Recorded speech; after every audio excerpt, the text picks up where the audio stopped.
Hello and welcome again to International Career Adventures. And today we're really excited to have with us Unity. Hello. Unity, please tell us what it is you do. Okay, I'm a director of human resources at Meridien Phuket Hotel. So that's part of Marriot international chain. It's an international chain, Yeah. and this is where our viewers will be interested, I think, because there are many people overseas who would love to work for such a chain.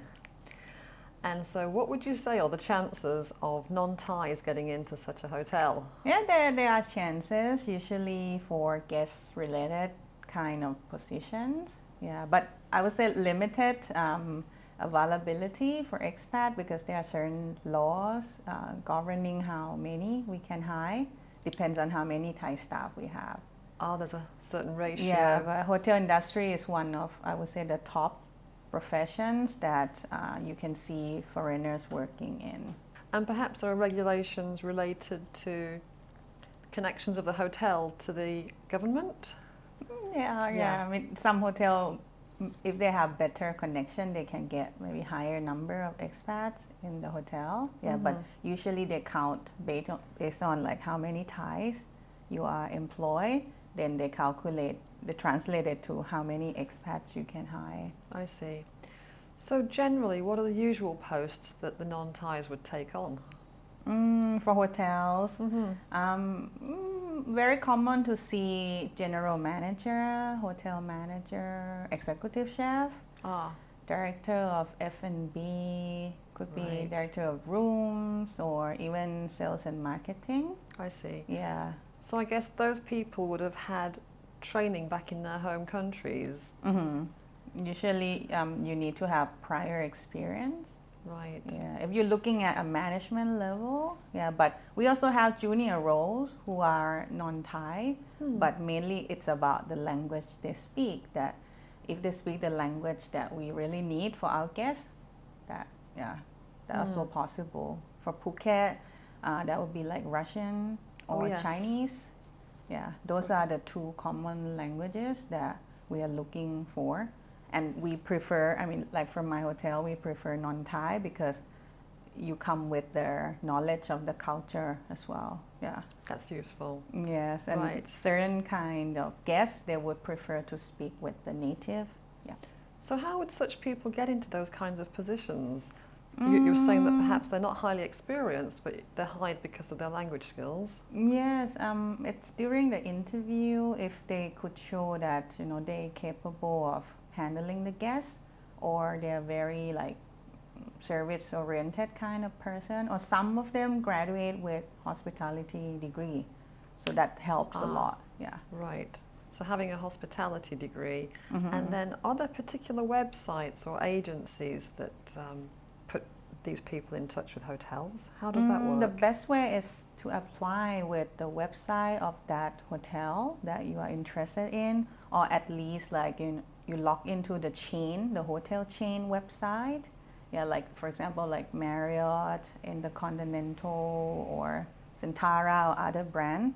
The best way is to apply direct through the website, and you search the location that you really want to do. Then you can apply direct with the hotel that you are interested. And LinkedIn is another way. LinkedIn. Yes. Now it's a very common way for me to post for a job and to let people know that I'm hiring, but I still like divert them to apply directly with the website.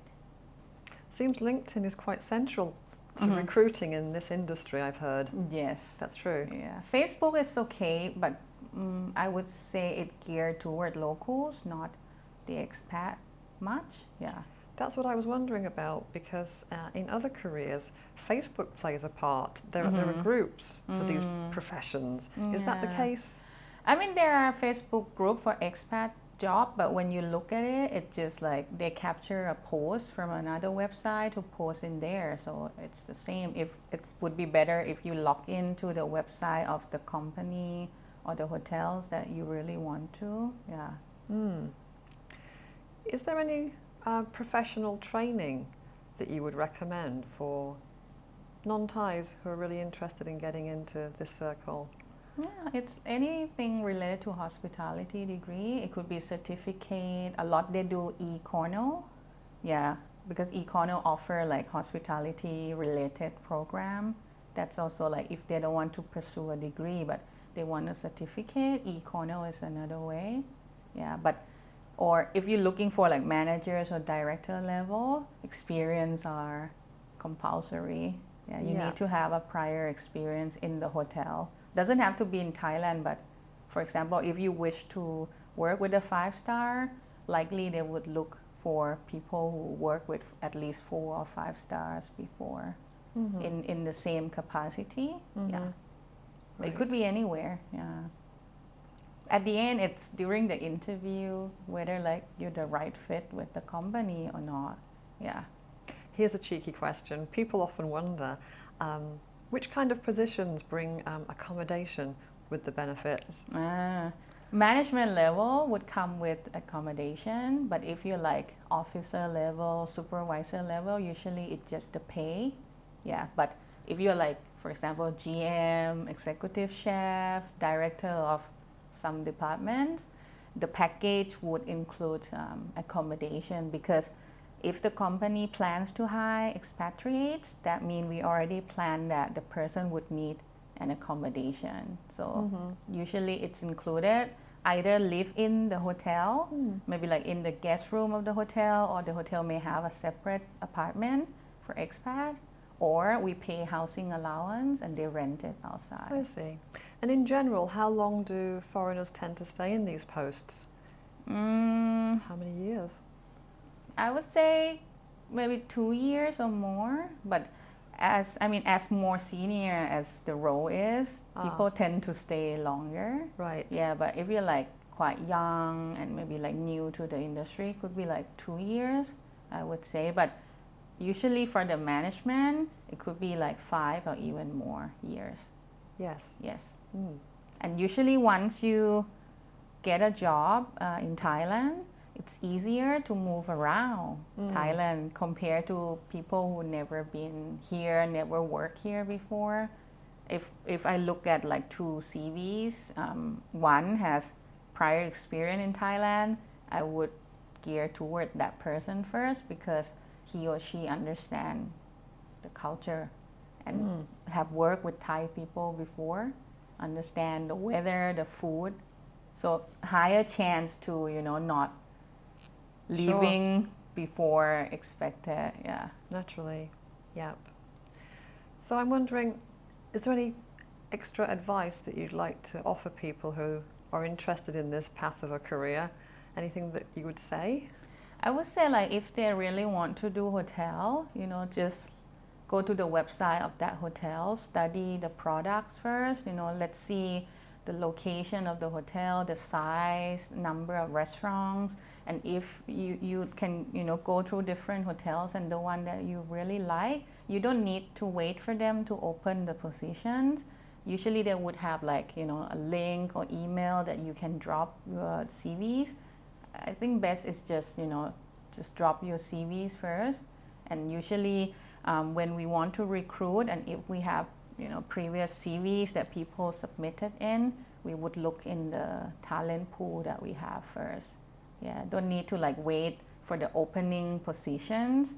If you really have like your goal in your mind, like what kind of roles you want to do, which city in Thailand you want to go for, you can just leave the CVs with the company. Yeah, it doesn't hurt to do that. Yeah. I'm sure this is really good news for the viewers to hear. Thank you for this advice. Keep looking at LinkedIn. Now it's a source of job openings. Maybe get yourself connected with some of the professionals in the field. Yeah, for example, if you want to be like executive chef in Thailand, you could like connect with other executive chefs who are currently working in Thailand, and usually when they have positions or they know among their own community, they would post in LinkedIn and you may see it even before they announce through the company official site. This is very useful information. Networking is central everywhere. To this. Yeah. Yes. Well, we do appreciate your time, and this has been really valuable advice. So we're grateful for that, and I'm sure the viewers will be keen to look in our description underneath, and maybe some of the things we've mentioned I'll put in the description. Thank you again for this. Happy to be here, and I hope my information is useful to your viewers. Wonderful. Thank you. Yeah, have a good day. Bye bye.